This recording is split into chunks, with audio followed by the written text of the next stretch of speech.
The corporate elite have a favorite weapon, the endless promise. For 9 years, the MAGA movement has campaigned on a platform of bitching and complaining about your healthcare, promising a replacement that is always just 2 weeks away. But as this confrontation proves, there is no plan. There was never a plan. The only strategy is to keep the working class in a state of perpetual fear, while the billionaire class loots the system and leaves you with the bill. And I'm curious, what is Donald Trump's health care plan? For 9 years, we've heard a replacement plan is coming to Obamacare. We've heard the bitching and complaining. Yeah. I mean, where is the replacement plan? He's had 9 years. Is that a serious policy person? Oh, it's fantastic. Obamacare is great. I'm happy. They've fired, what, 30% of that? All this stuff that we're going through with healthcare. And that wasn't my question. I'm not asking you what your opinions are on Obamacare. What I'm asking you for is, what is Donald Trump's replacement plan? Where is it? His plan is to deregulate. Who cares? What do you mean, who cares? You don't like Obamacare? The question isn't about Obamacare. Do you like Obamacare? Yes or no? I think it could make some improvements. But generally good? I think it's okay. Average. Okay, so then why would I want a replacement plan? Because Donald Trump is the guy who you support, has been bitching about it for 9 years. So fucking what? What we just witnessed was a total moral surrender. When a MAGA apologist admits that they support a leader specifically because he has no plan. They are admitting that the movement is a hollow shell built on grievance, not governance. They scream about deregulation and bureaucracy, but their real goal is to hand the keys of the country to the ammo monopoly and big pharma. They don't want to fix healthcare. They want to commodify your survival. This is the people versus the corporate elite in its rawest form. While they distract you with non sequiturs and tax breaks for the top 1%, they are actively blocking the common good. When somebody complains about they something admit and you're that the president of the United disease States ends the and you business. call yourself a Think about that. policymaker, Actually, it's your chronic illness is there. One of the reasons I golden support goose. Trump is that the right-wing agenda is that's to why I support him, actually. ensure that life-saving technology remains a luxury for the ultra-wealthy, while the rest of us are told to tinker with insurance we can't afford. Well, you're saying you don't care. You're acting like I want to replace Obamacare. It's not about you. It's about the guy who you support. You just said you support a guy who's complained but done nothing. I'm like, that's why I support him. He lied. He said, I'm going to come up with a replacement plan in 2 weeks. Yep. It'll come up in 2 weeks. It'll come up in 2 months. You don't care? No. I like Obamacare. It's great. So Trump could just lie about anything. You don't care. He could lie about the 2020 that's election. You don't care. You don't think that's important for the president of the United States who complains about I actually don't like Obamacare, but my point is whether Donald Trump replaces or doesn't replace it, the healthcare system is broken, and it's not Trump's fault that it's broken. So come up with a replacement plan. He's focusing on the things that would actually fix the healthcare system. Don't say you're gonna come up with one. He's trying to. If you tinker around 9 years. Insurance, you're not going to solve the problem. 9 years. If you just tinker around insurance, you're not going to solve the problem. You need to go at the regulation, the farmer control of the industry, the AMA monopoly on standards, the licensing restrictions. And there's many countries where it's not even legal to take stem cells here, right? And it's very cheap. No, if you're they're looking at just the George W. Bush. The hypocrisy reaches a fever pitch when the conversation shifts to the border. They weaponize the word priority to justify mass deportation theater. They claim to target violent criminals, yet the data is clear. 6 out of 10 people caught in their dragnet have never committed a violent crime. It's easier to tackle asylum seekers outside of courtrooms than it is to dismantle the cartels or the corporate wage theft rings that actually exploit our system. Senator Kennedy and the MAGA elite lack the cognitive ability or the moral courage to connect the dots.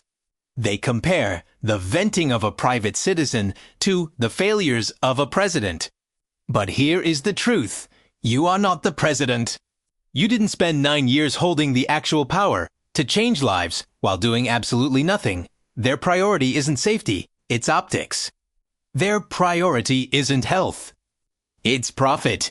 If they're your stem cells, it is. I don't want my stem cells. I want umbilical cord stem cells. My stem cells are useless at this point. Okay. That's not. No, it's not technically true. So the issue is there's still benefits. They can extract and then culture your stem cells, but they are nowhere near as effective as umbilical stem cells, and you have to get those in. I think a lot of it is a technology and knowledge question, right? Well, if you just want to the knowledge that it requires to make the machines, operate the machines, and do various tests, you could bring a full medical checkup down to like $100 price point. It's just illegal. And we're talking about hospitals being flooded. What about the zoning around hospitals? I think there's a cure for diabetes right now. I think there's probably a cure for cancer. Okay, I agree with you that stem cell research. I believe that there's so much money involved in curing. A cure for diabetes? I think there probably is. I think that they've done it in monkeys already, recreating a pancreas that can secrete insulin. But why, Tim? Why do we not have the cure out there? Because there's so much money. Curing the disease ends the business. Yeah. Thank you. That's my point. So I agree with you guys on that. That's my point. That's the golden goose, right? The problem of healthcare is not a Trump-centric problem. Okay. And Trump's failure to figure out how to solve it is not. It's like, well, I wish he could, I guess. It's also bitch about a problem for 9 years, but don't come up with any solution. Well, but it's also not what he ran on. 30% What is your of the argument? HHS staff. My argument Those are the is- bureaucrats making these My rules. argument is you support a man Who can't figure out healthcare? Indeed. but has been complaining about it for 9 years. I've been complaining about it for 9 years, and I can't solve it either. You're not. Here is where it gets real. Brian just asked one of the simplest questions you could ask someone who supports a political leader. 9 years. 9 years of promises. And the answer is nothing. No plan.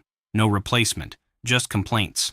And here is what blows my mind about this moment. Tim is sitting there defending it. Not just defending the lack of a plan, but actually saying that is why he supports the guy. Let me say that again because I need you to fully absorb this. He said Brian asked, and I am paraphrasing here, what is the replacement healthcare plan after 9? It is time for the digital militia to rise. We refuse to be gaslit by people who have spent a decade attacking the common good with zero alternatives. We demand a system that prioritizes human life over pharmaceutical dividends. The GOP's 9-year scam is over. We see the numbers, we see the lies, and we see the elite for who they truly are. Grassroots resistance starts now. Share this truth and join the battle for our future. 9 years of complaints. And Tim said this. One of the reasons I support him is that he doesn't have one. You have to understand what that admission actually reveals. Because when a supporter openly tells you their leader has spent nearly a decade attacking a policy with zero alternative to offer, and frames that as a feature, not a flaw, that tells you everything about how this support actually works. It is not about policy. It was never about policy. And Brian lands it perfectly. He brings up something most people forget. The leader in question literally looked into cameras and said a replacement plan would come in 2 weeks.